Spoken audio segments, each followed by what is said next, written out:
Evening there everybody, I've just arrived for the next investigation and today we have Jason Duke with us. Hello!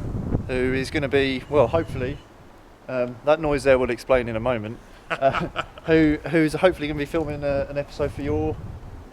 Oh shit, that's paranormal. There we are, that's Jason's new venture. We've driven insane here But tonight. I've been told we're only allowed to say that if something paranormal does occur. Yes. If not, you get thrown out of the building. But we've come to this abandoned farmhouse, is what it really is, isn't it? It looks like a converted barn of some sort. Don't really know the entire history of it, but it's obviously very, very old. What I do know is very brief. It's pretty simple. The story basically was that it was a mother's son. The son hung himself. The mother then went into sort of lament. Wasn't happy. Went down and down and down with her health, and eventually she passed away, and she wasn't found for some time. So all that I know is that that's a story which has been bounded around Mildenhall. That's all we've got ready to go off, and that was in the house down there. We can't get in that. That's really, really heavy security on that, security doors and everything. But the barns are accessible, and that was obviously part of the house. So no doubt the people that lived here used these barns as well. So we'll see if there's anything going on in them. Back to that funny noise that was going off earlier. We've been using, we got our EMF detectors out. We got your Gauss meter there, and your other EMF detector, and we've got the tri-field, and we're getting very high spikes. And then you pointed out we're right next to the airbase. We are. So we can't use any of this stuff tonight. No. Sadly. We could use the little balls that I have. They obviously anything where we've got interaction, that we could use those. Yeah. But obviously we can't use anything relying on EMF is out of the question, unfortunately. Yeah.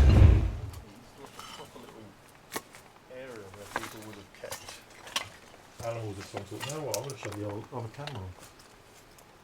Fire them up. Indeed. There we go. So this is absolutely. It's dark. It's black, isn't it? It's yeah, black, you can't see anything in here. Can't see a thing. But only light we've got often the LCD screens on our cameras, and they're shining on our face, blinding us even more. Well, I can put the red light on. That might help. Let's go for red light. Oh, even that's a bit creepy. Yeah, I've just turned the night vision off. Yeah, it does add to the creepy factor.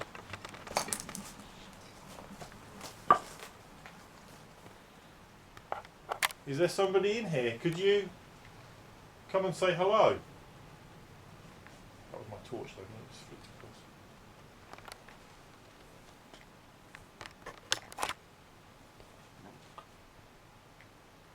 Do you know what? Imagine being here on a stormy, windy night. Yeah. Everything banging around and barn door in the wind. So I mean, it's got a very rustic feel to it.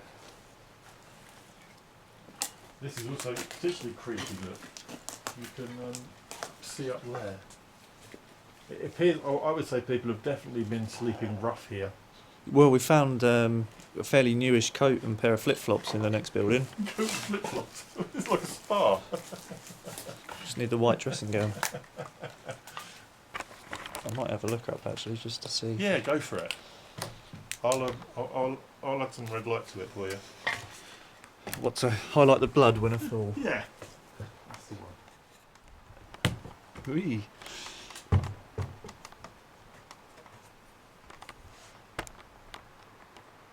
Yeah, I think the floor's got holes in, so I don't want to go up. No, please don't. You can see out there. It's just like straw. I'd imagine it's where the thatcher's fallen through. It's really falling through there, look. There's a hole.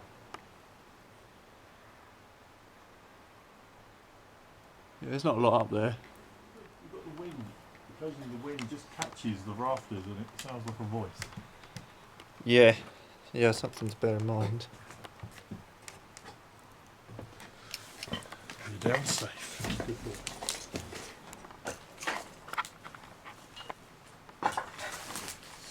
Strange little concept.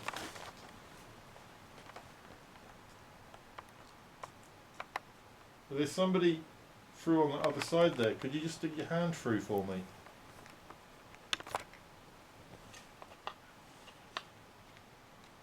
Can you imagine? So we'll give that a go, shall we? So as you can see, there's quite a few outbuildings that have seen better days.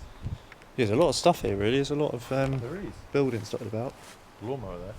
Yeah, but I'm assuming it must have all been owned by that same house. Yes, I think it was.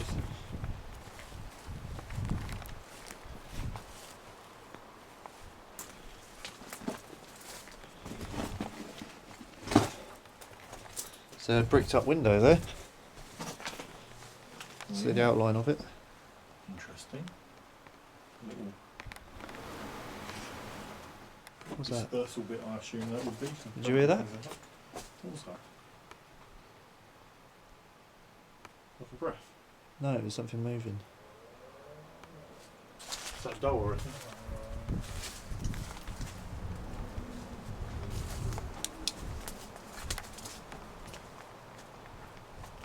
Is there somebody out here? Just put yourself on the camera. Can't rule out wildlife, but Well, of course. yeah, something moved. It could have been a bit of a breeze. It could have been that. That's it's got up since we've been here, isn't it? Yeah. Right, we'll try again, shall we? So the doll is here. This creepy little doll. I keep saying creepy, I'm overusing the word now. It's a decapitated doll.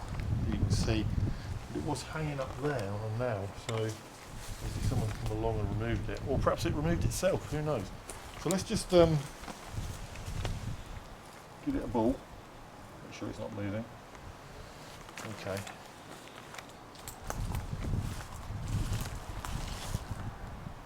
So I hate this thing with dolls. People are so over the top with dolls now, and dolls being haunted and being possessed and having all this weirdness around them. It would be interesting to see if, in fact, that, even though it's decapitated, which in my mind is double dead, Yeah. really, because a doll's dead anyway and it's decapitated, so Well, that's double. The thing with dolls is it's become a fad, much like yo-yos and fidget spinners. But, it is, isn't it? There's nothing more paranormal about a doll than, I don't know, a frisbee. Yes. You can certainly use dolls in rituals and stuff, but then you can use a frisbee. But there's no direct link with dolls. No, there isn't. No. I'll say anything you can use in a ritual, and a lot of these dolls haven't been used anyway. They're just.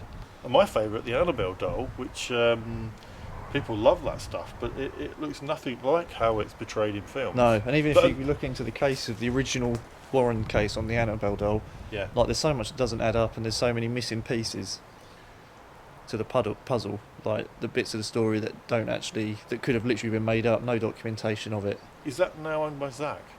Possibly, I don't know. I know that I was watching one of the episodes with Zach on, where he basically was. It's a bit like a ghostly antiques roadshow, where he has people bring haunted possessions and then he takes them off their hands. And someone brought along this amazing haunted chest of drawers.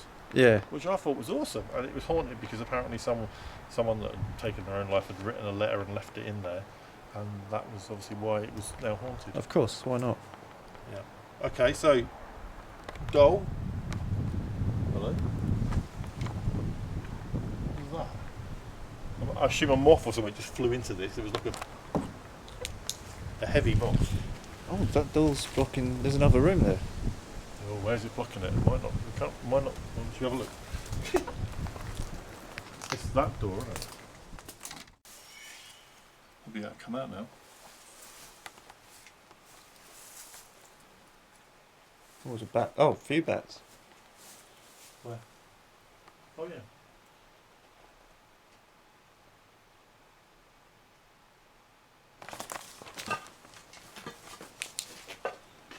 There's somebody here. Could you come and join us in this room, in this environment? Could you come and touch something for us if you can? Make a loud noise.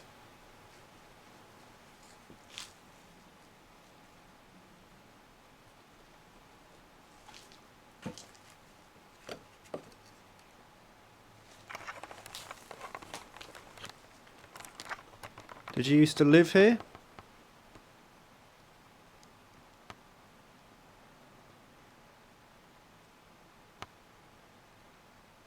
Or were you someone that maybe used to work on the farm?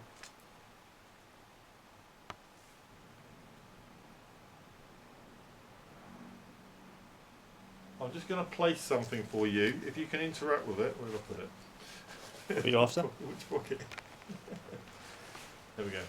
I'm just going to place this ball down for you. If you touch this, it will do this, okay? It will glow. Can I rest it on that? Or... There's a beam there, you can probably put it on. I don't want it to fall down. There's straw the other side, so it's not going to roll. Okay, so I've left that there for you. Your whole place comes down on top of us. Okay, so that little plastic ball there, if you touch it, it will glow and we'll know you're there, and by doing that we'll be able to communicate with you with sort of yes no answers for you to touch it. So can you come and touch it for us please to show that you're here?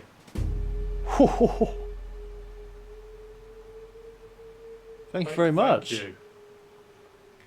It's all Brilliant. right. I'm going to put the static Yeah. detector next to it. What will happen with that then? So if there's a negative static charge around it, the Yeah. blue light will turn on.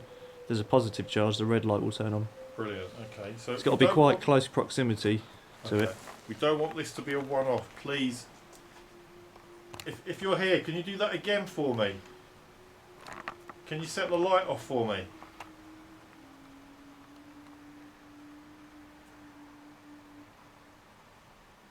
Exactly the same again. Did you hear that tapping just behind the head? Yeah, I heard something. I thought it was you. No, I haven't moved. Hello?